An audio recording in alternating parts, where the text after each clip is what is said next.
Everybody, ഞാൻ advocate Nisha. കഴിഞ്ഞ 26 വർഷമായി അഭിഭാഷക രംഗത്ത് പ്രവർത്തിച്ചു വരുന്നു.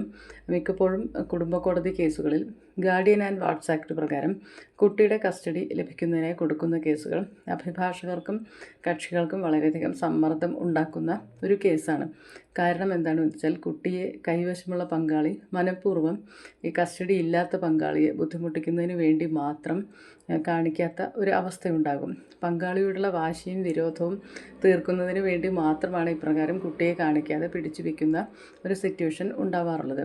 ഇത്തരം സാഹചര്യത്തിൽ നിങ്ങൾ കുട്ടിയുടെ കസ്റ്റഡിക്കായി കേസ് കൊടുക്കുമ്പോൾ പ്രത്യേകം ശ്രദ്ധിക്കേണ്ട കാര്യം എന്താണെന്ന് വെച്ചാൽ, കുട്ടിയുടെ പെർമനൻ്റ് കസ്റ്റഡി ലഭിക്കാൻ കേസ് കൊടുക്കുമ്പോൾ കോടതി പ്രത്യേകം ശ്രദ്ധിക്കുന്ന ഒരു കാര്യം, ആരുടെ കയ്യിലാണോ പെർമനൻ്റ് കസ്റ്റഡി ഉള്ളത് എങ്കിൽ കസ്റ്റഡി കൈവശമില്ലാത്ത രക്ഷാകർത്താവിന് കുട്ടിയെ ഏത് രീതിയിൽ പരിപാലിക്കാൻ കഴിയും, കുട്ടിയെ ഏതു തരത്തിൽ ഏത് സാമ്പത്തിക ചുറ്റുപാടിലേക്കാണ് കൊണ്ടുപോകുന്നത്, കുട്ടിക്ക് ഏതു തരത്തിൽ വിദ്യാഭ്യാസം നൽകാൻ കഴിയും, കുട്ടിയുടെ സുരക്ഷ എങ്ങനെയായിരിക്കും അദ്ദേഹത്തിൻ്റെ വീട്ടിൽ, ഇത്തരം കാര്യങ്ങളെല്ലാം കോടതി പ്രത്യേകം ശ്രദ്ധിക്കാൻ സാധ്യതയുണ്ട്.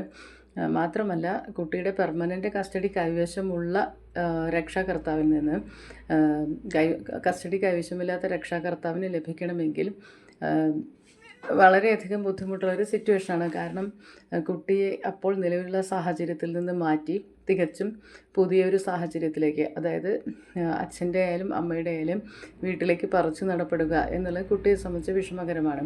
ഇക്കാര്യം ബഹുമാനപ്പെട്ട കോടതികളും മനസ്സിലാക്കാറുണ്ട്. ഇത്തരം സാഹചര്യത്തിൽ നിങ്ങൾക്ക് മിക്കപ്പോഴും പെർമനൻ്റ് കസ്റ്റഡി ലഭിക്കാൻ സാധ്യതയില്ല. നിങ്ങളുടെ അഭിഭാഷകർ ഇത്തരം നിങ്ങൾക്ക് ചിലപ്പോൾ വാഗ്ദാനങ്ങൾ നൽകി എന്ന് വരാം, പെർമനൻ്റ് കസ്റ്റഡി വാങ്ങിച്ചു തരാം എന്ന് മിക്കപ്പോഴും നിങ്ങൾക്ക് ഉറപ്പ് നൽകാൻ സാധ്യതയുണ്ട്. എങ്കിലും നിങ്ങൾ ഇക്കാര്യം പ്രത്യേകം ശ്രദ്ധിക്കുക. പെർമനൻ്റ് കസ്റ്റഡി അപൂർവം സാഹചര്യങ്ങളിൽ മാത്രമാണ് ലഭിക്കാറുള്ളൂ.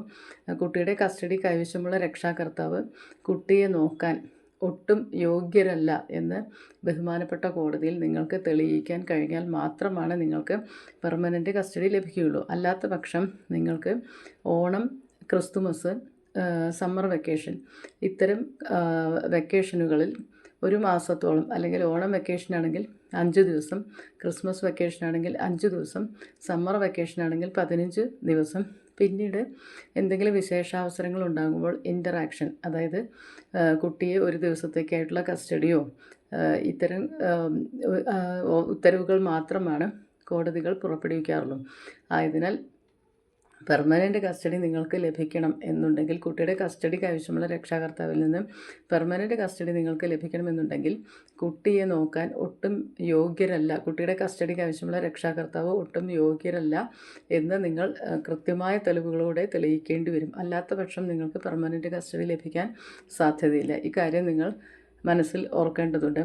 കൂടാതെ കസ്റ്റഡി കേസ് കൊടുത്തു കഴിഞ്ഞാൽ നിങ്ങൾ മിക്കവാറും കൗൺസിലിങ്ങിനായി പോകുന്ന അവസരത്തിൽ കൗൺസിലിങ്ങിൽ തന്നെ കാര്യങ്ങൾ ഒത്തുതീർപ്പാക്കുന്നത് വളരെ നല്ലതായിരിക്കും. കാര്യം ഈ കേസ് കാര്യങ്ങൾ നീണ്ടുപോയാലും അവസാനം ചിലപ്പോൾ നിങ്ങൾക്ക് ഈ ഉത്തരവ് മാത്രമായിരിക്കും ലഭിക്കുക. അതായത് പെർമനൻ്റ് കസ്റ്റഡിക്ക് പകരം വെക്കേഷനുകളിൽ ചില ദിവസങ്ങൾ, അതായത് 15 ദിവസം സമ്മർ വെക്കേഷൻ, ഓണം, ക്രിസ്മസ് വെക്കേഷനുകളിൽ 5 ദിവസം വീതം ഇത്തരം കസ്റ്റഡി മാത്രമായിരിക്കും ചിലപ്പോൾ നിങ്ങൾക്ക് ലഭിക്കാൻ പോകുന്നത്. ഇതിന് നിങ്ങൾ വർഷങ്ങളോളം കാത്തിരിക്കേണ്ട ഒരു സിറ്റുവേഷൻ ആയിരിക്കും ഉണ്ടാവുക. അതിനാൽ നിങ്ങൾ പ്രത്യേകം ശ്രദ്ധിക്കുക. പെർമനൻ്റ് കസ്റ്റഡി ലഭിക്കാനുള്ള കേസ് കൊടുത്താൽ അത് ലഭിക്കാനുള്ള സാധ്യത വളരെ കുറവാണ്. ഇത്തരം സാഹചര്യത്തിൽ നിങ്ങൾ കൗൺസിലിങ്ങിൽ തന്നെ കേസ് കാര്യങ്ങൾ ഒത്തുതീർപ്പാക്കി പങ്കാളിയുമായി ഒരു ധാരണ ഉണ്ടാക്കിയാൽ നിങ്ങളുടെ സമയവും പണവും വളരെയധികം നഷ്ടപ്പെടുന്നത് ഒഴിവാക്കാൻ സാധിക്കും. അതിനാൽ ഈ കാര്യം നിങ്ങൾ പ്രത്യേകം ഓർത്തു വയ്ക്കുക. പെർമനൻ്റ് കസ്റ്റഡി ലഭിക്കാൻ സാധ്യതയില്ലാത്ത സിറ്റുവേഷനാണ്. നിങ്ങൾ കൗൺസിലിങ്ങിലൂടെ കാര്യങ്ങൾ ഒത്തുതീർപ്പാക്കി കഴിഞ്ഞാൽ നിങ്ങൾക്ക് കുട്ടിയെ കാണുന്നതിൽ അവസരം കൂടുതലായി ലഭിക്കുകയും ചെയ്യും. വളരെയധികം നീണ്ട നിയമയുദ്ധങ്ങൾ ഒഴിവാക്കാനും കഴിയും. താങ്ക്